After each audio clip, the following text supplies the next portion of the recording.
అందరికీ నమస్తే. BRS social media in charge Kodantham దిలీప్‌ని అరెస్ట్ చేసిండ్రు సీసీఎస్ పోలీసులు. ఆయన ఈరోజు విచారణకు పిలిస్తే పోయిండు. విచారణనే అరెస్ట్ చేసేసారు.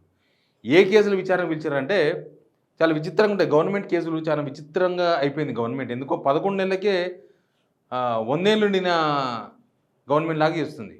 100 ఏళ్ళు నిండినాయంటే ఇంక అంతే అని అర్థం దానికి.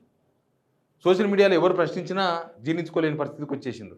అసలు ఏమంటారో దీని అహంకారం అనానో ఏమంటారో ఇంకేమన్నారో తెలియదు. గవర్నమెంట్ ఉంది మీది, ప్రశ్నిస్తారు. ప్రశ్నిస్తే ఇంక తీసుకుపోయి కేసులు బుక్ చేసి లోపలేస్తారా? మళ్ళీ అంతకుముందు మిమ్మల్ని ఎన్నిసార్లు వేయాలి అవతల ముందు గవర్నమెంట్? అసలు రేవంత్ రెడ్డి అండ్ టీం బయటికే రాకూడదు. అన్ని కేసులు వేయాలి మీ మీద. రేవంత్ రెడ్డి ప్రతిపక్షం ఉన్నప్పుడే దాదాపు 3 ఫ్లోర్ల ఆఫీస్ పెట్టుకొని జూబ్లీ హిల్స్ బంజారా హిల్స్లా 3 ఫ్లోర్ల ఆఫీసు ఆ లోటస్ పాండ్ కాడ పెట్టి దానిలో ఒక 150 మందిని ఎంప్లాయీస్ని పెట్టి మొత్తం అందరి మీద, ఉత్తమ్ కుమార్ రెడ్డి మీద, బట్టి విక్రమార్క మీద, తర్వాత జగ్గారెడ్డి మీద, వాళ్ళ సొంత పార్టీల మీద కూడా ఎవరన్నా ఈయనకు పోటీ అనుకుంటే ఆయన వేసుడే వాళ్ళ మీద. ఉత్తమ్ కుమార్ రెడ్డి బీఆర్ఎస్ పోతారని వేసిండ్రు ఎలక్షన్స్ ముందల, జగ్గారెడ్డి బీఆర్ఎస్ పోతారని వేసేసిండ్రు, బట్టి విక్రమార్క కూడా పోతారని వేసిండ్రు.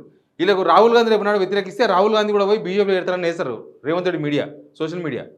మరి వాళ్ళందరి మీద కేసులు బుక్ చేయాలి. అసలు అప్పుడు కేసులు కూడా పెట్టారు కదా ఉత్తమ్ కుమార్ వాళ్ళు. అట్లా ఉంటుంది. ఇప్పుడు కొంతం దిలీప్ ఇష్యూ ఏంటంటే, కొంతం దిలీప్ ఆర్టీసీ లోగో మారింది, మొత్తం ఏపీ అన్ని టీవీలు వేసినాయి, ఎన్టీవీ వేసింది, బిగ్ టీవీ వేసింది, అప్పుడు పేపర్లు రాసినాయి, దిశ పేపర్ రాసింది, లోగో వేసి వెలుగు పేపర్ వేసింది, ఆ క్లిప్స్ అన్నీ ఉన్నాయి. అదే లోగోని ఆయన పోస్ట్ చేసిండు, మార్చిండ్రు, తెలంగాణ ఆర్టీసీ లోగో మార్చిండ్రు, సేమ్ ఏపీలో ఉన్న లోగోనే కాపీ కొట్టిండ్రు అని పెట్టిండ్రు. అదో కేసు. తర్వాత మొన్న ఆసిఫాబాద్లో ఒక గిరిజన మహిళ పైన అత్యాచారం చేసినారు ఒక ముస్లిం అతను. చేస్తే ఇట్లా అయ్యింది ఇన్సిడెంట్ అని పెట్టినరు.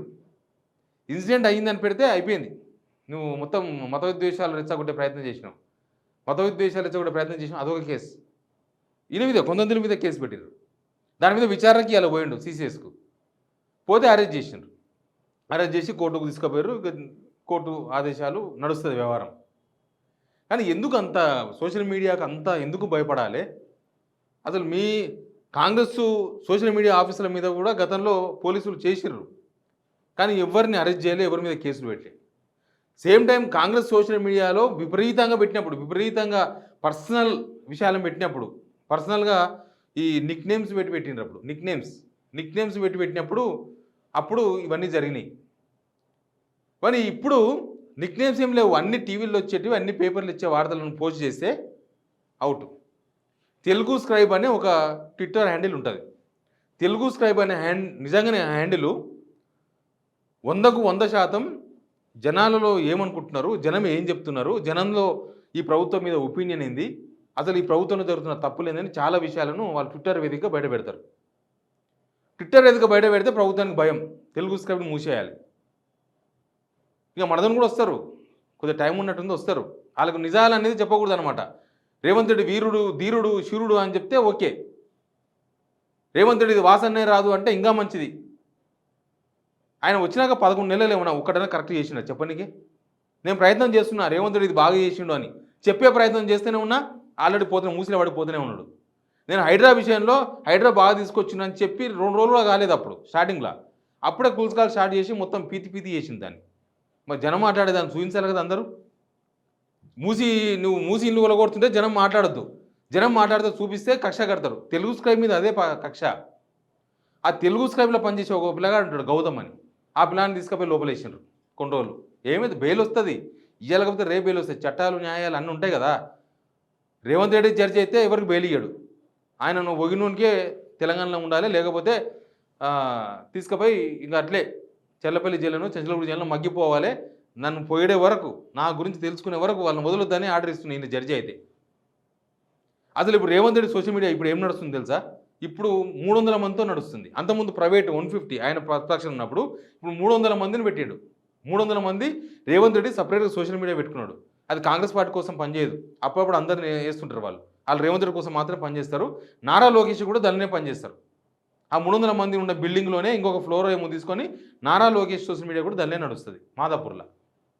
ఇంక మరి దానికి ఇన్ఛార్జు వేమూరు రాధాకృష్ణ వాళ్ళ చుట్టం. అసలు మరి మీరు పెట్టే ట్విట్టర్లకు ఎవరిని తీసుకుపోయి ఆ పోలీసులు మిమ్మల్ని కూడా తీసుకుపోయి లోపలేయాలి.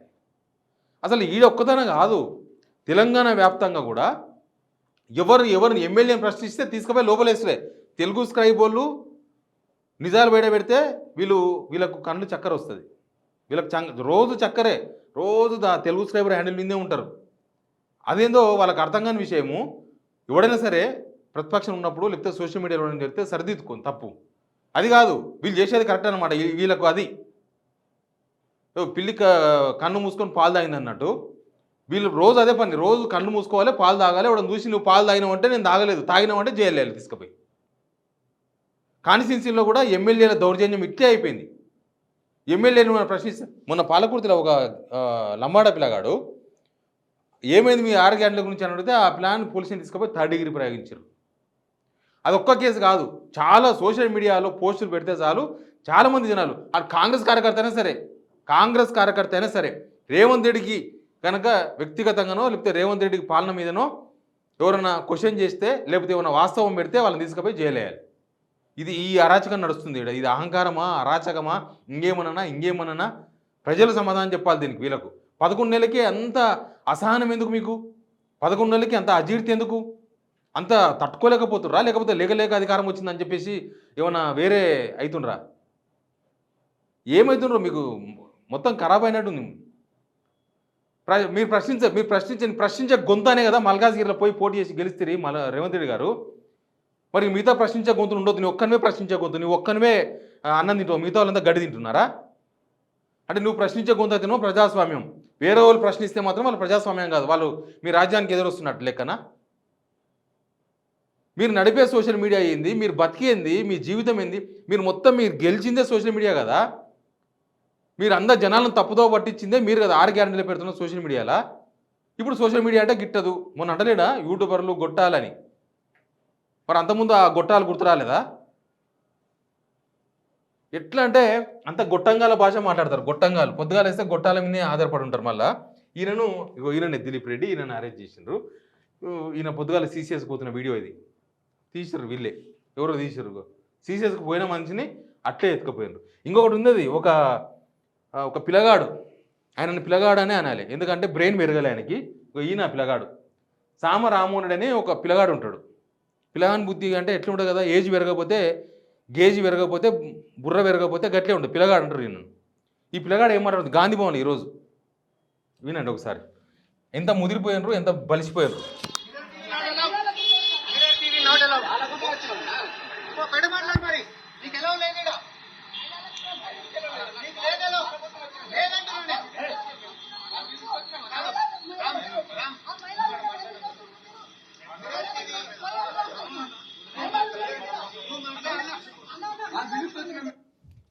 ఈ పిల్లగాడు అరిసే దేని మీద అంటే మిర్రర్ టీవీ మీద అరుస్తున్నాడు. మిర్రర్ టీవీకి అలవలేదు గాంధీ భవన్లకు. అంత బలుపు మామూలుగా కాదు, టన్నులు వచ్చినట్టుంది సామరామోహన్ రెడ్డికి. నాకు తెలిసినోడే. అప్పట్లో కేసీఆర్ ఫోన్ ఎత్తాడు, కేసీఆర్ ఏమని కలవాడు, సామరామోహన్ రెడ్డి ఏమని ఫోన్ ఎత్తాడు. కాంగ్రెస్ కార్యకర్తలు ఫోన్ చేస్తే సామరామోహన్ రెడ్డి కేసీఆర్తో నేను పోల్చాను. కానీ కేసీఆర్ ఈకే కన్నా సమానమా? కేసీఆర్ ఈకే ఊడిపోయిన ఈకే బాత్రూంలో స్నానం చేస్తుంటే బాత్ చేస్తుంటే పోతుంది, ఒక ఎంటికే పోతుంది కదా, ఆ ఎంటికేతోనన్నా సమానమా సామరామోహన్ రెడ్డి? ఈయననే ఫోన్ ఎత్తాడు. ఎవ్వరికి కాంగ్రెస్ కార్యకర్తలు ఫోన్ అయితే ఎవడెత్తాడు, ఏమని ఫోన్లు ఎత్తాడు. మళ్ళీ ఈయన పెద్ద మీడియా ఇన్ఛార్జ్ అని చెప్పేసి ఇంకా కొద్దిగా పొడుగిట్లో ఉంటే కష్టం ఉంటుండే సామరామోహన్ రెడ్డిది. ఎలిమినార్లో కార్పొరేటర్గా పోటీ చేసి ఎన్నో ప్లేస్కో 8వ ప్లేస్కో 9వ ప్లేస్కో చెప్తారు. డిపాజిట్ కూడా రాలే ఈయనకు. ఈయన ఎట్లా వస్తున్నాడు మీడియా మీద పడి? అంటే మీడియా ప్రశ్నలు అడిగితే కూడా సమాధానం చెప్పలేని సిచ్యువేషన్లకు ప్రభుత్వం పోయింది. అదే అర్థం చేసుకోవాలి. సమాధానం ఉంటే సమాధానం చెప్తారు కదా. నా దగ్గర రండి, నేను 100కి సమాధానం చెప్తా, 100 మందిని తీసుకొని రమ్మని సామరామోహన్ రెడ్డి నేను సమాధానం చెప్తా. అర్థం సమాధానం చెప్పే దమ్ము లేదు, సమాధానం చెప్పే గ్యారెంటీ లేదు. బలిసి కొట్టుకుంటున్నారు, బలిసి. లేకపోతే మిర్రర్ వాళ్ళు వచ్చిర్రు, ఏం వాళ్ళు ప్రశ్నలు అడిగితే భయం అవుతుందా? సామరామోహన్ రెడ్డికి ఏమన్నా భయం అవుతుందా? కలేజా కదిలిందా? ఏం అడిగితే చెప్పండి, సమాధానం అడిగితే. మీరు చెప్పలేకపోతే నో కామెంట్ అని చెప్పండి. ఇక మీది దీని అసహనం బలుపు ఇంకేమంటే అవన్నీ చెప్పాలి. ఇవాళ సామరామోహన్ రెడ్డి చేసిన ఈ వీడియోని చూసిన తర్వాత మళ్ళీ పొద్దుగాలు ఇస్తే నీతి న్యాయం ధర్మం బొంగు బొత్స అని మాట్లాడతారు వీళ్ళు. ప్రజాస్వామ్యం వీళ్ళని చూస్తే సిగ్గుపడుతుంది. ప్రజాస్వామ్యం ఇదంతా సిగ్గుపడుతుంది వీళ్ళ వ్యవహారం చూస్తే.